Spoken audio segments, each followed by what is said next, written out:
Faltando Carolina.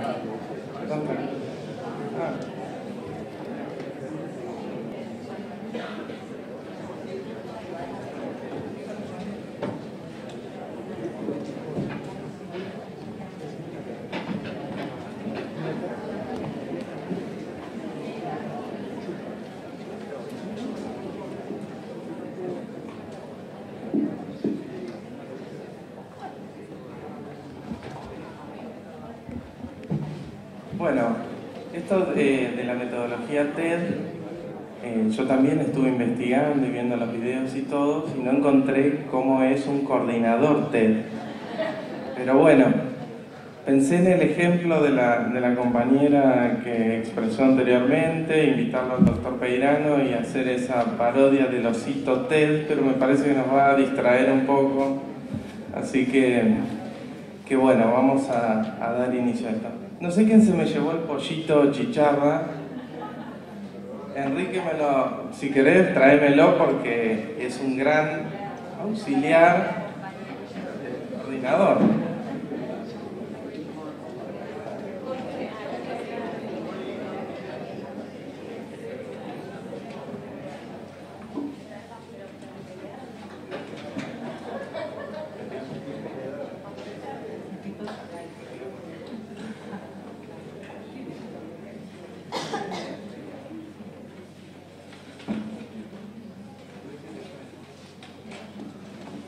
Bueno, la primera exposición está a cargo de José María Ram, así que invitamos a José.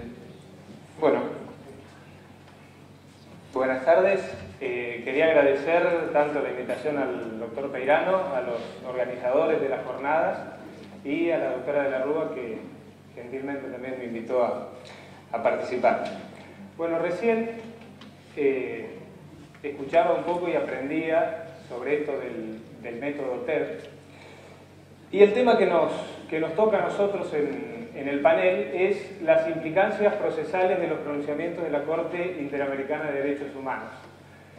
Yo me tomé el atrevimiento de, además, agregar un órgano más y hacer una referencia breve a la Comisión Interamericana de Derechos Humanos, porque en definitiva lo que sugiere la Comisión Interamericana de Derechos Humanos, en el caso de que no es cumplido, no es aceptado por el Estado Nacional, puede ir como caso a la Corte.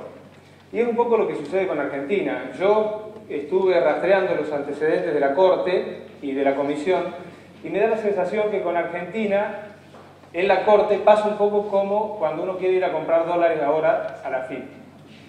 Uno va, acredita todo y le dice, sí, viene bien, pero le falta tal cosa.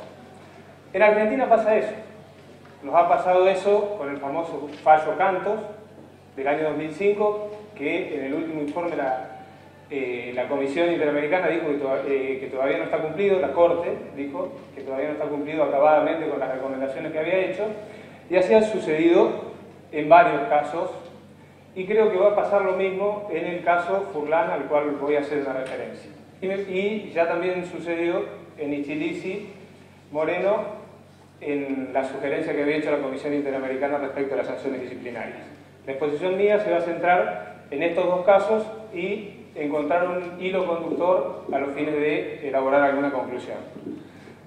El Sistema Interamericano de Derechos Humanos, podríamos decir que el jueves de la semana que viene se cumplirían 43 años del nacimiento, porque hace 43 años se sancionó la Convención Interamericana de Derechos Humanos. Pero en realidad, este sistema data de mucho tiempo antes. En el año 48, el primer instrumento de carácter general a nivel regional en relación a los derechos humanos fue la Declaración de los Derechos y Deberes del Hombre, la Declaración Interamericana. Fue en abril del año 48 y 8 meses después recién fue la Declaración Universal de los Derechos del Hombre. Entonces podríamos decir que en América somos pioneros en esto de los derechos humanos. La Comisión, y yo hacía la referencia recién que iba a abordar también el tema de la Comisión, ¿por qué? Porque la Comisión precede a la Corte. La Corte fue creada en esta Convención de San José de Costa Rica, mientras que la Comisión fue creada con anterioridad. En el año 48, que se sancionó la Declaración de los Derechos y Deberes del Hombre, se sancionó además la Carta de la OEA. Y en el año 59, en la quinta reunión del Ministro de Relaciones Exteriores, se dio origen o se creó la Comisión Interamericana de Derechos Humanos, que comenzó a trabajar en el año 69, es decir, 9 años antes de la sanción o de la Convención de los Derechos Humanos. Bien, la Convención de los Derechos Humanos consagra, por un lado, la promoción y control del cumplimiento de los derechos humanos a la Comisión Interamericana de los Derechos Humanos y le da el control jurisdiccional en materia contenciosa, aunque también tiene una facultad consultiva, a la Corte Interamericana. Yo hacía la referencia recién que íbamos a abordar el tema desde la óptica también de la Comisión. ¿Y por qué? Porque uno analiza a veces las opiniones de la Comisión y las opiniones de la Corte y encuentra algunas diferencias. Por ejemplo, hemos escuchado durante todo el transcurso de la mañana, inclusive de la tarde, las críticas que hace la Corte Interamericana de Derechos Humanos a la duración razonable del proceso. Dice que Argentina, y es más, así lo ha dicho en varios precedentes, viola permanentemente la duración razonable del proceso. También viola el acceso a la justicia, una serie de derechos. Pero también no podemos olvidarnos que esa duración irrazonable del proceso muchas veces obedece no específicamente a procedimientos, sino a los operadores jurídicos, incluido el tribunal, y indudablemente los letrados también forman parte de ello.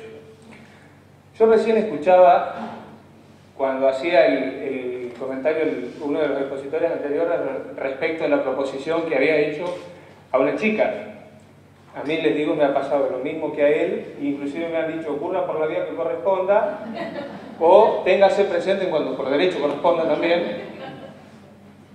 Y alguna que otra vez me han dicho, traslado. Y esto, ahora también me acuerdo de otra frase que nos decía Carlos Carbone: por correr vistas o traslados ningún juez ha sido ahorcado. ¿Qué pasa?